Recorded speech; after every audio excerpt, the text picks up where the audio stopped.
I'm Edward Vickers, Professor of Comparative Education in Kyushu University's Department of Education. I research the history and politics of education in modern Asia, especially in China, Taiwan, and Hong Kong. In my research work, I mainly look at how governments across East Asia use education to shape people's values and sense of identity. This means looking at the politics of education, how it's used as a tool for controlling societies. I've done a lot of research on history and civics education in Asian schools, especially in China.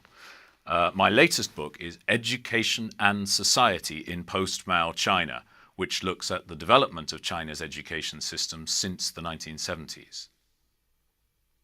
And right now I'm helping to write a report for UNESCO on the state of education for sustainability, peace and global citizenship in Asia. Unfortunately, as I think we're all aware, East Asia is a dangerously unstable part of the world. One of the main reasons for that instability is nationalism. China, Korea and, yes, Japan too are very nationalistic societies. This is why it's very important to understand how education helps to shape national identities in this region.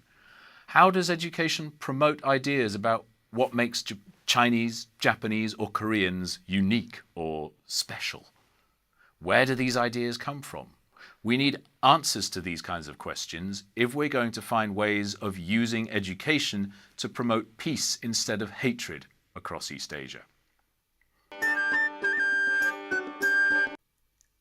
I began my career as a high school teacher in Hong Kong in the 1990s.